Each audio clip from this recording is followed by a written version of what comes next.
Hello everyone and welcome to the channel. I'm Emmanuel, I'm an Airbus A330 pilot, and in today's video I want to follow up on my previous videos where I covered my preparation for the Airbus A330 recurrent simulator session. Now, I've had my sim, passed my sim, and I want to share a little impression of what my first ever Airbus recurrent simulator looked like. So, let's start with a little bit of the studying that we had to do prior to the sim. So obviously this was my first ever Airbus recurrent sim since I just completed my type rating half a year ago. Can't believe it's really been half a year, by the way. Time's really been flying by in the most literal sense of words. So, especially since I've never done any Airbus recurrent sims yet, and since I only knew recurrent simulator checks from my previous airline, I was quite eager to see what it would be like in that completely different environment, not only from one aircraft type to another, but also doing recurrent simulators in a completely different airline group. Alright, so let's start with the preparation then. Ahead of the sim we got a little preparation package from the airline where, amongst others, we were told what system focus the simulator would be about. So the way this works is that within every 3-year cycle, the airline needs to cover all systems of the aircraft. So you've got 2 simulator sessions per year, and in every one of them there will be either 2 or 3 different systems in the focus. So this time it was the hydraulic system and the landing gear system. Now, that information is shared prior to the simulator with the pilots, and you get like a 70-page document that tells you what stuff to focus your learning on and so on. So basically they tell you what your simulator is going to focus on so that you can prepare in the best possible way in order to get the best possible training. Now, from there on then, there's also some theory question in there, which is normally comprised of some general questions and some type-specific questions. To give you some examples, one of the general questions was you're approaching an airport and the preceding traffic is still on the runway, but the controller tells you that the preceding aircraft is still in motion and more than 2,400 meters down the runway, clear to land. Can you accept that landing clearance or not? And where is that information written? So then you'd go through your manuals, you try to find the exact page on the manual where that information is written, and obviously when you get a question like that, either they tell you something very close to the limiting number or they tell you the actual limiting number. So in this case the answer was yes, you can accept the landing clearance because legally the preceding aircraft needs to be in motion, not backtracking, and more than 2,400 meters down the runway. And then you can legally accept the landing clearance on the same runway where there is still traffic on. Other questions were, for example, why do you need to release the brake pedals in the loss of braking memory items before you flick the anti-skid and nose wheel steering switch to off? And well, the answer to that is because when you flick that off and the braking system switches to the alternate braking system, and you still have your pedals pressed fully from trying to brake with the primary system, which has failed in that situation, then obviously you would encounter a very violent braking action, assuming that the alternate system works, and therefore you need to release the brake pedal pressure before switching that switch. So that's just a couple examples of some of the theory questions that you should prepare yourself for, and in the pre-simulator briefing, which lasts usually about an hour or an hour and a half prior to the start of your actual simulator session, you are going to discuss these questions with your examiner. So that's pretty much how you prepare yourself for the simulator session.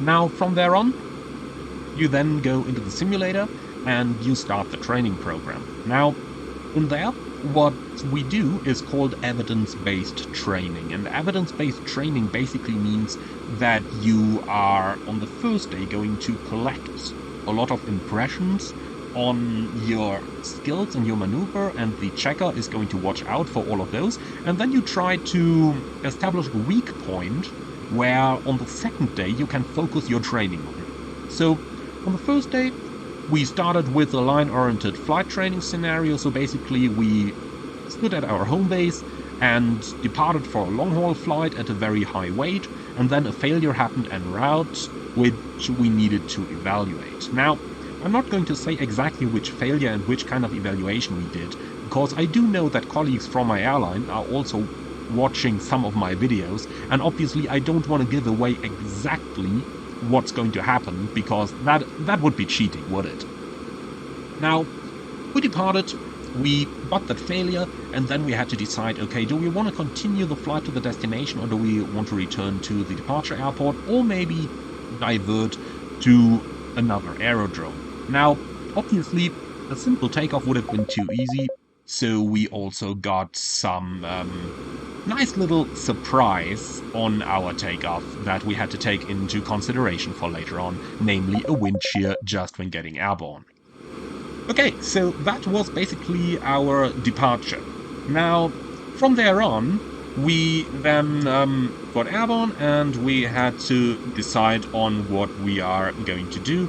We opted to return to our departure airport, and that is basically what we did. Now, on the return, they made us fly a non-precision approach as a 2D approach, and funnily enough, if you watched my second video with some of the preparation I did for that sim, then you will know that I said that instructors do like to change your QNH without telling you about it, so that you come in a little bit low.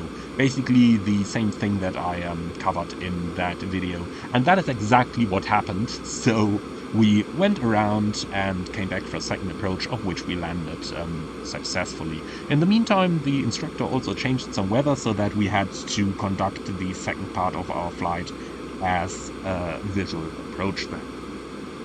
Now, when that was done, that is the so-called LOFT, Line-Oriented Flight Training. So that basically flows in one continuous flight without any interruptions or repositionings or anything. So when that was done, we then got into our flight evaluation phase, or rather into the maneuver evaluation phase, and in there we just had to fly different maneuvers like terrain escape, wind shear escape, TCAS maneuvers, and stuff like that, where you basically evaluate that all the standard procedures that you are supposed to know are still there, and that you still know how to fly your airplane. So all those lovely maneuvers that you don't get to do on the line, at least hopefully don't get to do on the line very often, but that you need to know immediately when things happen.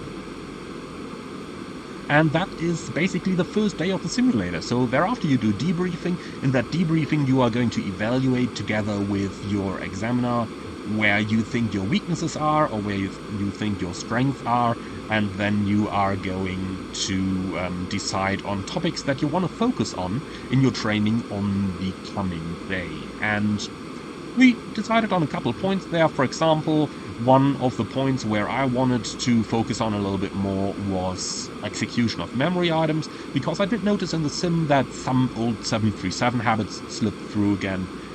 Most notably when I was pilot flying and we encountered an engine failure, and then we had to do some switching. The pilot monitoring put their hands on the switch and said confirm, and I just replied confirmed. Now, that's how we did things on the 737, that is not how we do things on the Airbus. On the Airbus we say specifically number 1, confirm. So that was just a small thing there, and that is the kind of stuff that we corrected then on the second day, because we got to the conclusion that neither the captain nor myself had any major deficiencies, so we decided that on the next day we would kind of cover it all and find a good in-between of all the different stuff. Now, the second day came then, and since we didn't see any particular larger issues where we would have to focus the training on, we just did some general training. We did a couple of engine failures, stuff like that, and since we had quite a bit of time available at the end of the simulator session that we could still use, we then did some, let's call it amendments to all the standard stuff that you had to do.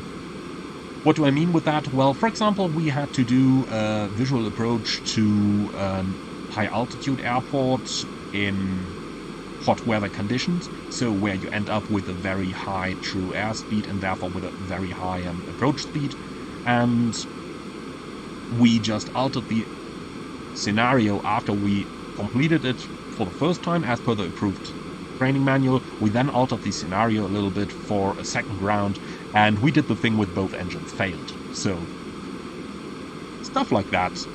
You know, having a little bit of fun, but still with good training background. So, not just flying underneath the Brooklyn Bridge, but actually doing something useful. And that is basically the 2 days of simulator training. So I passed both with good grades. I'm pretty happy about it. But likewise, I also have to say that I'm pretty happy about that I did have that simulator, because when you're flying on the line, especially when you're new on an aircraft type, like changing from a Boeing to an Airbus, then you fly the line for the first half year, you get into your first simulator recurrent session.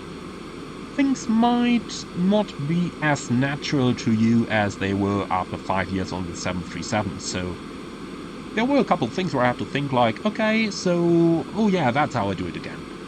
But that is exactly why we do those recurrent simulators, so that on the line, whenever something happens, you know immediately what to do, and you can immediately react to situations. I do hope that you all found this video interesting. If you did, then do let me know in the comments below, and let me know what you think about this. Likewise, if you're an airline pilot and you do different simulator training, then I would really be interested to know what your airline is doing different and how your training scenarios look like. In any case, that's going to be it for today's video, so if you did like it, then be sure to leave a like on YouTube as well, as it really does help out the channel. And if you're up for more, don't forget to subscribe to the channel. You can be sure that when the next simulator approaches in half a year, I will do some coverage on that again. Thank you very much for watching, everyone. If you really love what I'm doing, I would appreciate a small donation through the Buy Me Coffee link in the video description below. And with that, I'd like to say thank you very much, goodbye to you all, and see you all again on the next one.